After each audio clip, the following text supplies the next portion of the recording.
Hi, welcome to Chapter 2 of our virtual 2020 Moses Kernza Organic Field Day. My name is Jessica Gutknecht. I'm in the Department of Soil, Water, and Climate at the University of Minnesota. I'm a soil scientist, and I'll be talking to you about the ecological benefits of Kernza.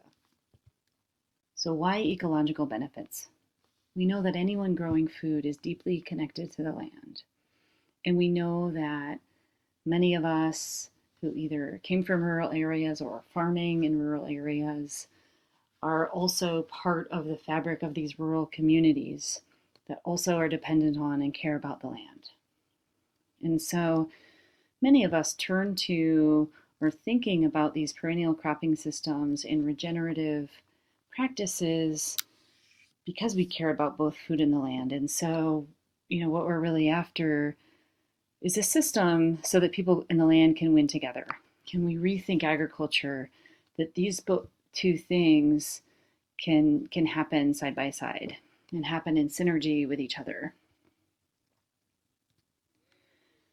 There are many potential ecological benefits of Kernza. They include wildlife habitat, water quality, soil health, the reduction of greenhouse gas emissions. Many of us, or if you look around at any press releases or products of Kernza, it's all about battling climate change. This is the reduction of greenhouse gas emissions and the storage of carbon. And there's also a lot of potential for adaptation to extreme or variable weather. Today I'm going to specifically talk to you about water quality, soil health, and this adaptation to extreme or variable weather. Three of the key things that we've been studying in Minnesota and that we're getting a lot of results on nationwide. So water quality and specifically nitrate leaching in Minnesota were one of the first places that we looked for the ecological benefits of Kernza.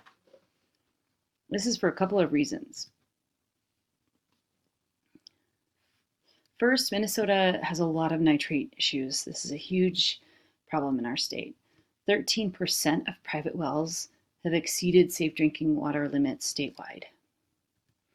115 acres of row crops are in highly vulnerable wellhead protection areas.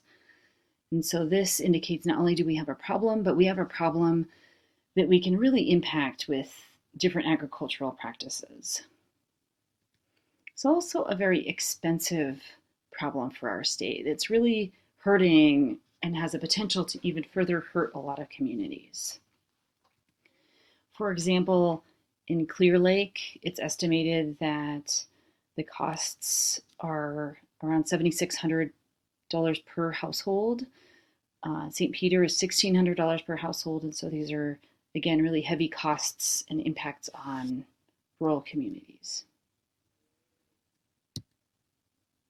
And the way that we're looking at this is to compare Kernza with, more typical corn or soybean cropping systems. And we're adding fertilizer to these, and so we're managing them just as anyone would and being as realistic as possible. And then we're measuring the moisture in those soils, and we're using lysimeters, which are basically big tubes. You can see Evelyn Riley, a graduate student in the program, inserting one there in the picture. And those allow us to pull water out of the soil and then examine the amount of nitrate in it. And we've already been seeing some really exciting results. First, in a study looking at corn versus Kernza or switchgrass across the state, you can see that, even with a pretty high load of 160 kilograms of nitrate per hectare, fertilizing Kernza, almost all of that is staying either in the Kernza itself or in the soil, and very little is leaving in the groundwater. You can see by that yellow line at the bottom of this figure. Then in another study where we compared Kernza with soybean at an experiment in Central Lakes College, we also are seeing really dramatic results where, by August, kind of in the middle of this figure, we see almost no nitrate in the entire rest of that year, including when we get more rainfall in the fall and we're starting to see higher nitrate levels in that soybean system. We still see almost nothing in the Kernza. So the next question then is, why is Kernza so good at pulling up nitrate? And for this, we turn to the roots and to the soil to better understand this so that we can even improve these results and improve our understanding of where are the best places to try to put Kernza on the landscape for improved environmental quality and improved ecological benefits. And so for this experiment, we have been looking at the soil health benefits of different cropping systems in the context of a grant to understand how Kernza could be an option for farmers wishing to convert their land from conventional to organic certified. And during this transition time, you have to manage organically, but you don't yet get the price premiums. And so we're looking to see if Kernza would be a good option. And you can see that just this spring of 2020, we've planted out the corn and soybean in those systems, which will be certified organic this fall, to see how these benefits last. Data I'll show you today is from this transition time we've been studying for the last couple of years. And we have 6 different cropping systems that we're looking at: a typical corn soybean, a corn soy with cover crops, a high value food crop, and then we have our perennials, our perennial alfalfa, our Kernza, or our Kernza and alfalfa. And what we're seeing first is improved structure.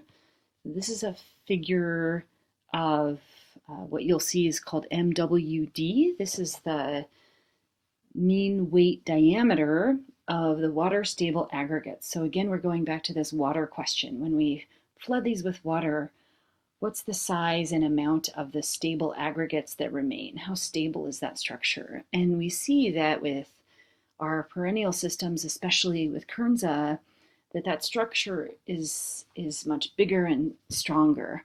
And you can visually see this on the pictures we have here, where with Kernza, the picture on the right, you see a lot more roots, you see visually a lot more structure, you even see a worm in that picture.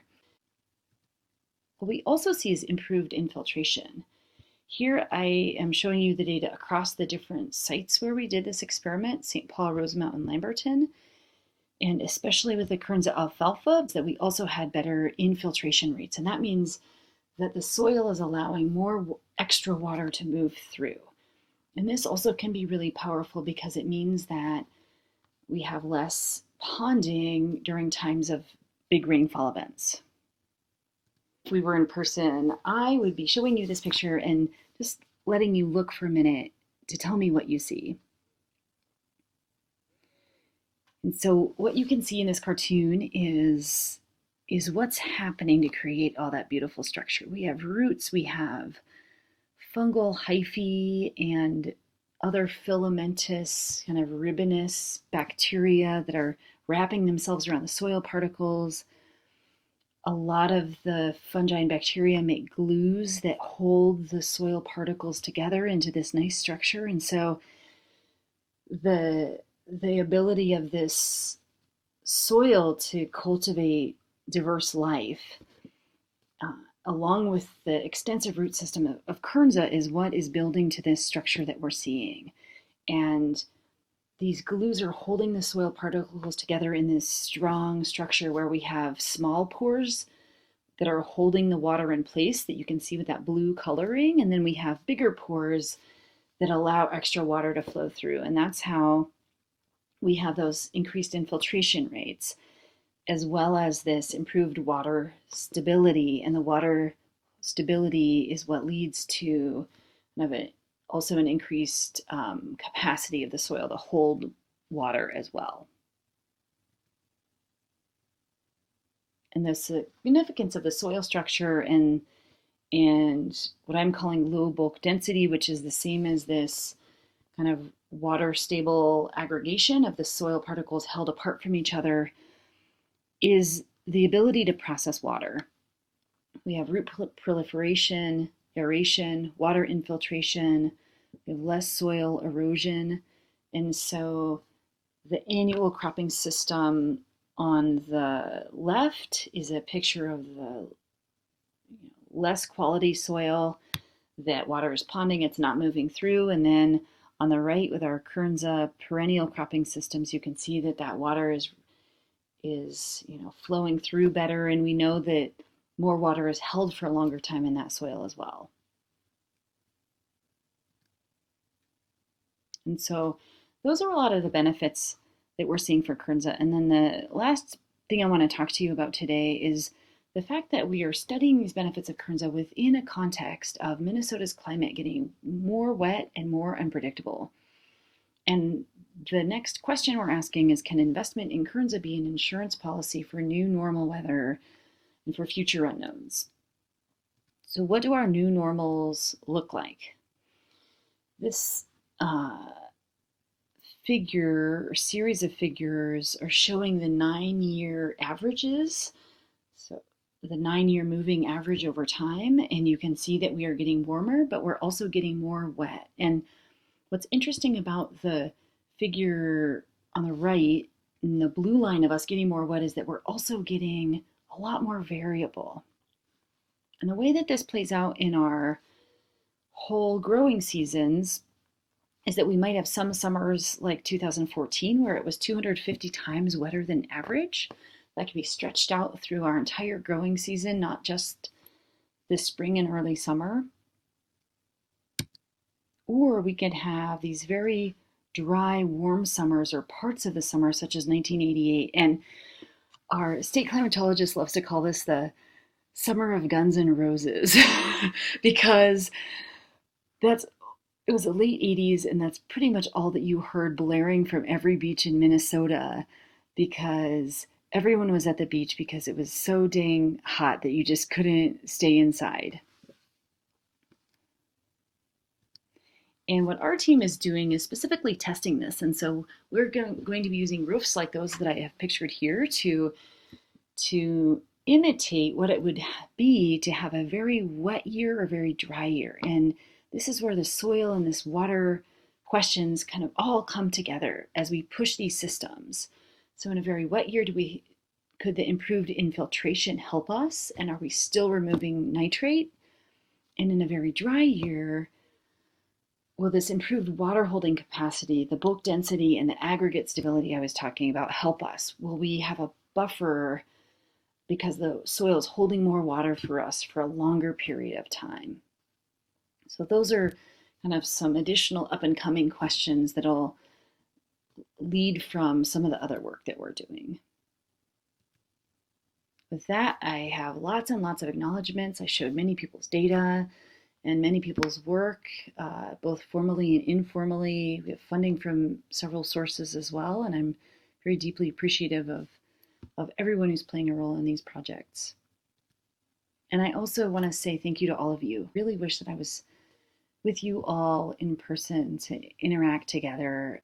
And you are more than welcome to email me questions. You're also welcome to save your questions for July 22nd when we're at least live together in person and you're not listening to a recording of me. But again, I really deeply value all of these relationships we're building together, and I hope that even though this is a virtual format, we can continue some great conversations. Thank you so much.